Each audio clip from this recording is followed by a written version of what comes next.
मधुबन के बाबा, मधुबन के बाबा मुरली वाले, आपका क्या कहना, आपका क्या कहना। ओम शांति। आज हम इस विचार पर विचार करेंगे। जब आप किसी से प्रेम करते हैं तो उस जैसा बनने का प्रयत्न करते हैं भी। जो उसको पसंद होगा, जो उसको पहनना, खाना पीना सब कुछ वैसे ही करेंगे। यदि हम ईश्वर से प्रेम करते हैं तो क्या हमें उन जैसा बनने का प्रयास नहीं करना चाहिए? प्रेम के अंदर सुख शांति सब कुछ है ना, पावा के अंदर मना ईश्वर के अंदर। तो उन जैसा ही होने में मीठा बनना है ना, तो हमें भी उन जैसा बनने का प्रयास करना चाहिए। 15/9/20 के महावाक्य बाबा कहते हैं, मीठे बच्चे, बाप आए हैं तुम्हें ज्ञान का तीसरा नेत्र देने, जिससे तुम सृष्टि के आदि मध्य अंत को जानते हो। बाप आए हैं तुम्हें ज्ञान का तीसरा नेत्र देने, जिससे तुम सृष्टि के आदि मध्य अंत को जानते हो। प्रश्न, शेरनी शक्तियां ही कौन सी बात, शेरनी शक्तियां ही कौन सी बात हिम्मत के साथ समझा सकती हैं? दूसरे धर्म वालों को ये बात समझाना है कि बाप कहते हैं तुम अपने को आत्मा समझो, परमात्मा नहीं। आत्मा समझकर बाप को याद करो तो विकर्म विनाश होंगे और तुम मुक्ति धाम में चले जाएंगे। परमात्मा समझने से तुम्हारे विकर्म विनाश नहीं हो सकते। ये बात बहुत हिम्मत से शेरनी शक्तियां ही समझा सकती हैं। समझाने का भी अभ्यास चाहिए। गीत, नैनहीन को राह दिखाओ प्रभु जी। कौन से नैन, कौन सी राह? राह को तो हमें पता है, जहाँ भी जाना हो तो कहेंगे इस राह पर जाना है। नैन आंखें भी हैं, तो अंदर की राह, मुक्ति और जीवन मुक्ति की राह। और हम आत्माएं उस परमात्मा को याद करती हैं, कहते हैं कि हमें वो रोशनी दो, तीसरा नेत्र खोलो। ये है, तब हम गीत गाते, नैनहीन को राह दिखाओ प्रभु जी, दर दर ठोकर खाओ। जब हमें समझ नहीं लगती है ना, कभी मन इधर जाता है कभी मन उधर जाता है ना, तब। ओम शांति। बच्चे अनुभव कर रहे हैं रूहानी याद की यात्रा में कठिनाई देखने में आती है। भक्ति मार्ग में दर दर ठोकरें खानी होती है। अनेक प्रकार के जप तप यज्ञ करते हैं, शास्त्र आदि पढ़ते हैं, जिस कारण ही ब्रह्मा की रात कहा जाता है। आधा कल्प है रात, आधा कल्प है दिन। ब्रह्मा अकेला तो नहीं होगा ना, प्रजापिता ब्रह्मा है तो जरूर उनके बच्चे कुमार कुमारियां भी होंगे, परंतु मनुष्य नहीं जानते हैं। बाप ही बच्चों को ज्ञान का तीसरा नेत्र देते हैं, जिससे तुमको सृष्टि के आदि मध्य अंत का ज्ञान मिला हुआ है। तुम कल्प पहले भी ब्राह्मण थे और देवता बने थे, जो बने थे वही फिर बनेंगे। आदि सनातन देवी देवता धर्म के तुम हो, तुम ही पूज्य और पुजारी बनते हो। अंग्रेजी में भी वहाँ कहते पूज्य और पुजारी, और पुजारी वहाँ कहते, बाबा हम बच्चों को समझा रहे हैं कि पूज्य कब थे और पुजारी कब थे। भारत ही आधा कल्प पुजारी बनता, आत्मा मानती है हम पूज्य थे, फिर हम ही पुजारी बने। पूज्य से पुजारी फिर पूज्य बनते। बाप तो पूज्य पुजारी नहीं बनते हैं। तुम कहेंगे हम पूज्य पावन सो देवी देवता थे, फिर 84 जन्म के बाद कंप्लीट पतित पुजारी बन जाते हैं। अभी भारतवासी जो आदि सनातन देवी देवता धर्म वाले थे, उनको वहाँ कहते अपने धर्म का कुछ भी पता नहीं है ना। तुम्हारी इन बातों को सब धर्म वाले नहीं समझेंगे। जो इस धर्म के कहाँ कन्वर्ट हो गएंगे वही आएंगे। ऐसे कन्वर्ट तो बहुत हो गए हैं। बाप कहते हैं जो शिव और देवताओं के पुजारी हैं उनको सहज है, अन्य धर्म वाले माथा खपाएंगे। जो कन्वर्ट होगा उनको टच होगा और आकर के समझने की कोशिश करेंगे, नहीं तो मानेंगे नहीं। आर्य समाजियों में भी बहुत आए हुए हैं। बाबा कहते सिख लोग भी आए हुए हैं। आदि सनातन देवी देवता धर्म वाले जो कन्वर्ट हो गए हैं उनको अपने धर्म में जरूर आना होगा ना, आना पड़ेगा। झाड़ में भी अलग अलग सेक्शन है ना, फिर आएंगे भी नंबरवार। टाल डालियाँ निकलती रहेंगी, वे पवित्र होने के कारण उनका प्रभाव अच्छा निकलता है। इस समय देवी देवता धर्म का फाउंडेशन नहीं है जो फिर लगाना पड़ता है। बहन भाई को बनाना ही पड़ेगा।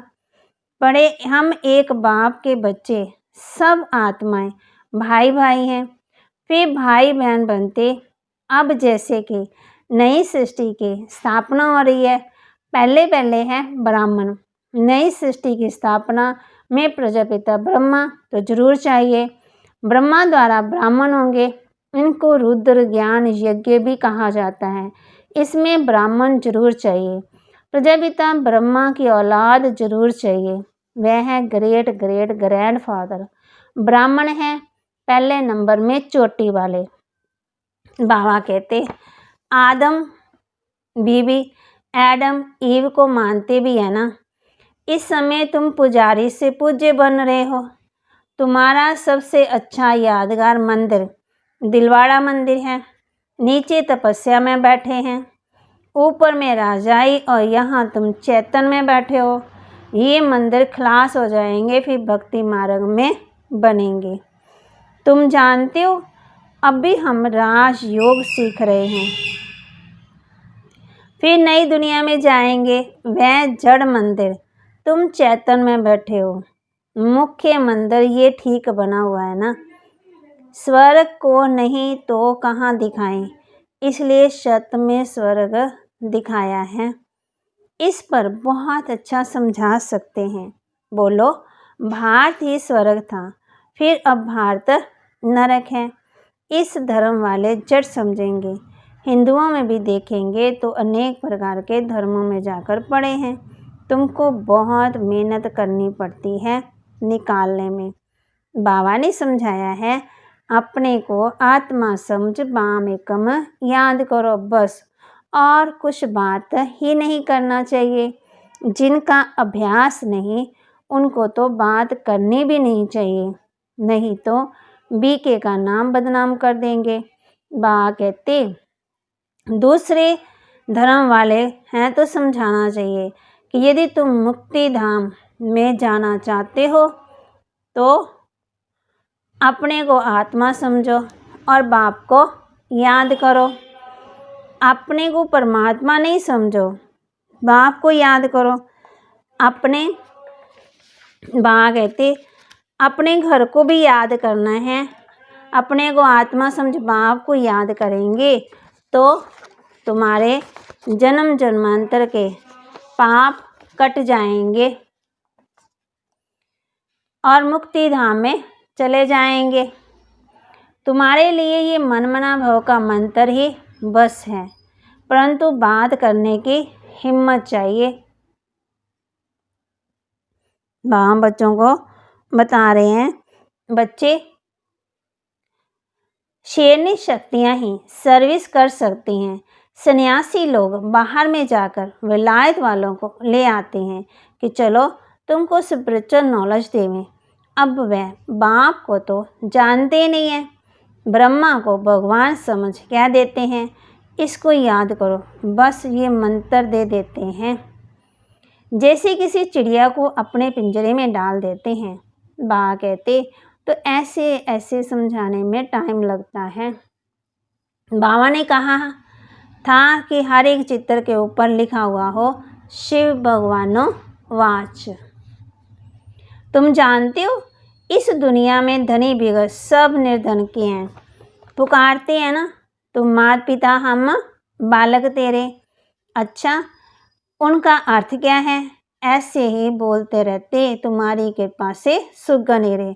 वे सुख गनेरे कब, कृपा कब हुई, माता पिता कब बने, बाबा कहते ये भी नहीं जानते। अब बाप तुमको स्वर्ग के सुख के लिए पढ़ा रहे हैं, जिसके लिए तुम पुरुषार्थ कर रहे हो। जो करेगा वह पाएगा। इस समय तो सब पतित है, पावन दुनिया तो एक स्वर्ग ही है। यहाँ कोई भी सतो प्रधान हो न सके।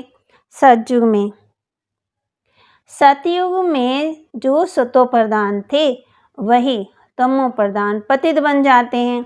क्राइस्ट के पिछाड़ी जो उनके धर्म वाले आते वह तो पहले सतो प्रधान होंगे। जब लाखों के अंदाज में होते तब लक्ष्य तैयार होता है। बाबा कहते लड़कर बादशाही लेने, उनको सुख भी कम तो दुख भी कम। तुम्हारे जैसा सुख तो किसी को मिल ना सके। तुम अभी तैयार हो रहे हो सुख धाम में आने के लिए। बाकी सब धर्म कोई स्वर्ग में थोड़ी आते हैं। बाबा कहते भारत जब स्वर्ग था तो उन जैसा पावन खंड कोई होता ही नहीं है। जब बाप आते हैं तभी ईश्वरीय राज्य स्थापन होता है। वहां लड़ाई आदि की बात ही नहीं होती। लड़ना झगड़ना तो बहुत पीछे शुरू होता है। भारतवासी इतना नहीं लड़े हैं, थोड़े आपस में लड़ करके अलग हो गए। द्वापर में एक दो पर चढ़ाई करते। ये चित्र आदि बनाने में बड़ी बुद्धि चाहिए। ये भी लिखना चाहिए कि भारत जो स्वर्ग था फिर नरक जैसा कैसे बना है। भी कहाँ भारत सोने की चिड़िया और कहाँ ये नरक। आकर के समझो ना, भारत सदगति में था, अब दुर्गति में है। अब सदगति को पाने के लिए बाप ही नॉलेज देते हैं। मनुष्यों में ये रूहानी नॉलेज होती नहीं है, ये होती है परमपिता परमात्मा में। कौन सी नॉलेज? रूहानी। बाप ये नॉलेज देते हैं आत्मा को, बाकी तो सब मनुष्यों को देते हैं। शास्त्र भी मनुष्यों ने लिखे हैं, मनुष्यों ने पढ़े हैं ना। यहाँ तो तुम्हें रूहानी बाप पढ़ाते हैं और रूह पढ़ती है, पढ़ने वाली तो आत्मा है ना। ये लिखने और पढ़ने वाले मनुष्य हैं, परमात्मा को तो शास्त्र आदि पढ़ने की दरकार ही नहीं है। बाप कहते इन शास्त्रों आदि से किसी की भी सदगति हो ही नहीं सकती है। मुझे ही आकर के सबको वापस ले जाना है। अभी तो दुनिया में करोड़ों मनुष्य हैं।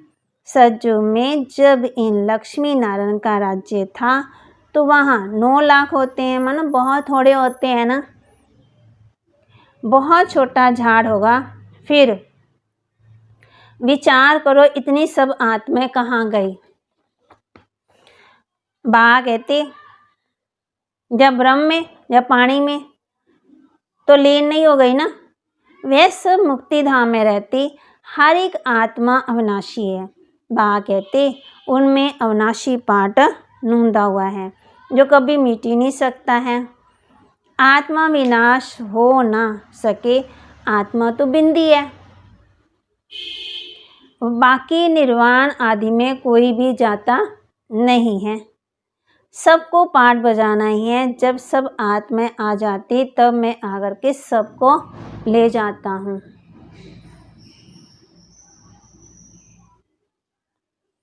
पिछाड़ी में है ही बाप का पाठ।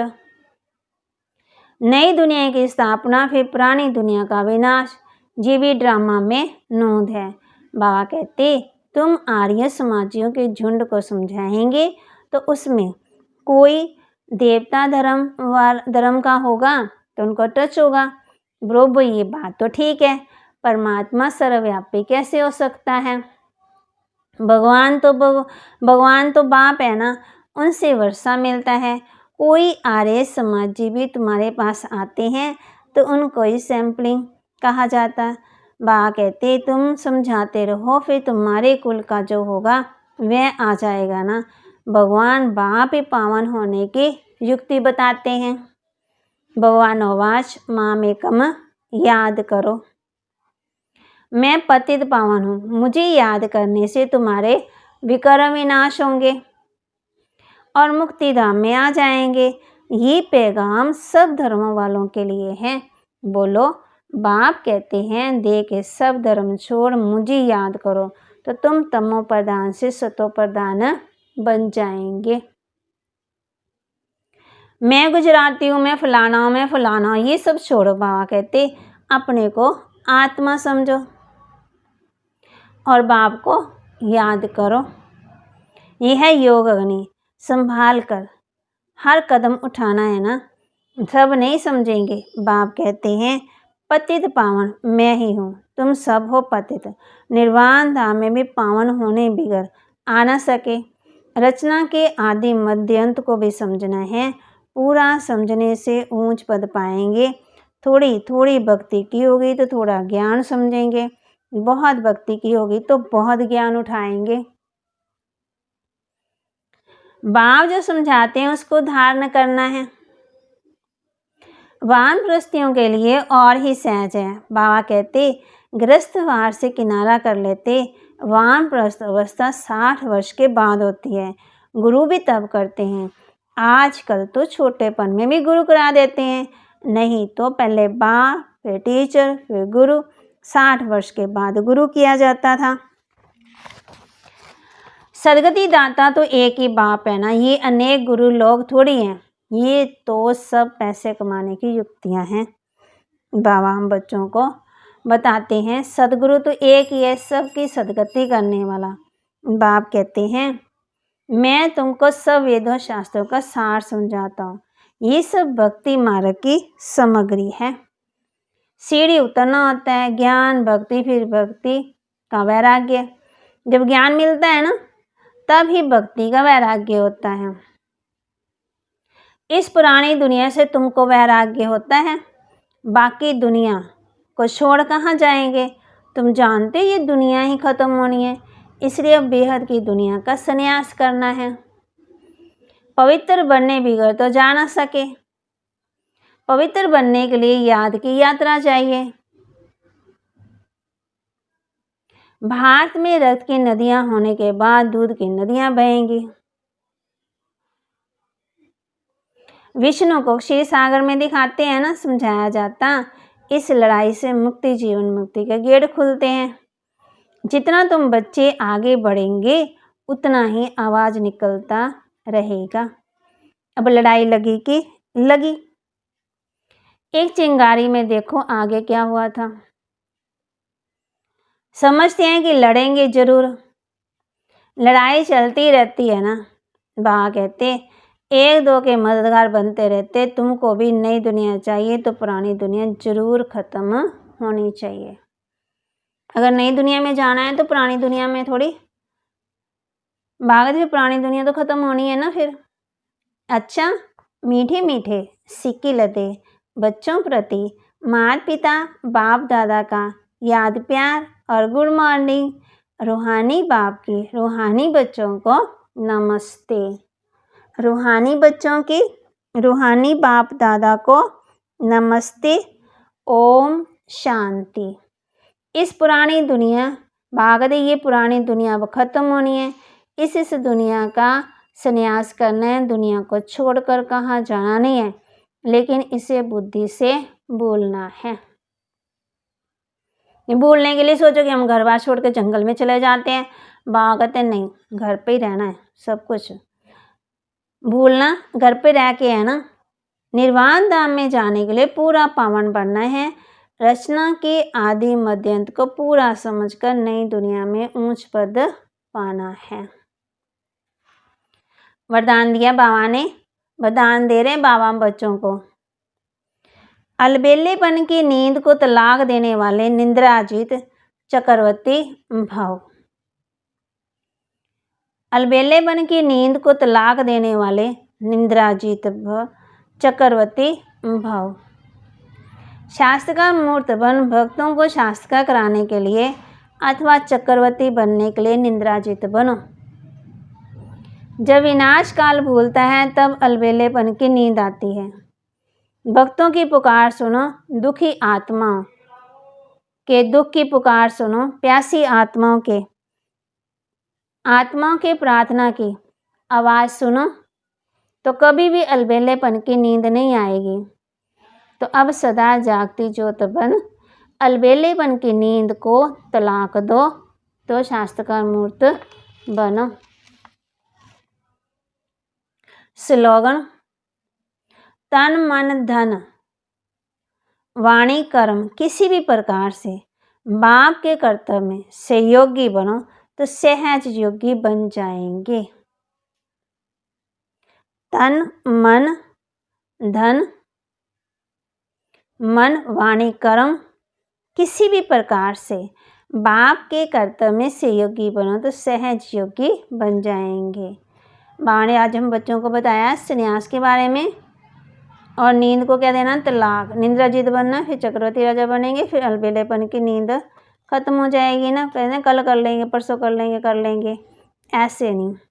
बाबा ने आज हम बच्चों को बताया मुक्ति और जीवन मुक्ति के बारे में, और बाबा ने बताया सदगति के बारे में, और बाबा ने हम बच्चों को बताया, बाबा कहते भगवान तो बाप है, उनसे वर्षा मिलना है, आत्मा तो बिंदी है। फिर बाबा कहते गीत गाते हैं, तुम माता पिता हम बालक तेरे, तुमरी कृपा सुख गनेरे, बालक कब बने माता पिता कब थे, सुख गनेरे कब हुए। ये बाबा हम बच्चों को बताते हैं। गीत भी था ना आज का, नैनहीन को राह दिखाओ प्रभु जी। कौन से नैन, कौन सी राह? दर दर ठोकर खाऊं, कहाँ ठोकर खा रहे हैं? मन जब उदास हो जाता है तो इंसान क्या करता है, ठोकरें खाता है। कभी इधर जाऊँ कभी उधर जाऊँ, क्या करूँ कैसे करूँ। अब कहते हिम्मत होनी चाहिए। बाप आए हैं तुम्हें ज्ञान का तीसरा नेत्र देने, जिससे तुम सृष्टि के आदि मध्य को जान जाते हो। बाप बच्चों को कहते हैं कि मैं आया हूँ ज्ञान का तीसरा नेत्र देने के लिए। तो आज हम इस बात का अभ्यास करेंगे कि नैन कौन से हैं और राह कौन सी है। बाबा ने आज बच्चों को बताया ना, तुम पूज्य तुम ही पुजारी बनते।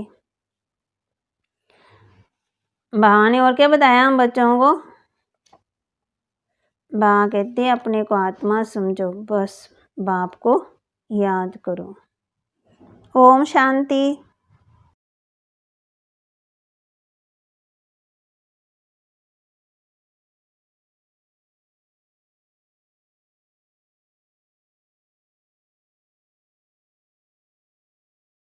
जो भी नए भाई बहन इस चैनल पर मुरली या कोई भी प्रोग्राम देख रहे होंगे, तो प्लीज़ वो एक बार सामने दिख रहे सब्सक्राइब बटन को क्लिक करें और बेल आइकन जरूर दबाएं, ताकि कोई भी अपडेट सबसे पहले आप तक पहुंचे। Thank you. Have a nice day.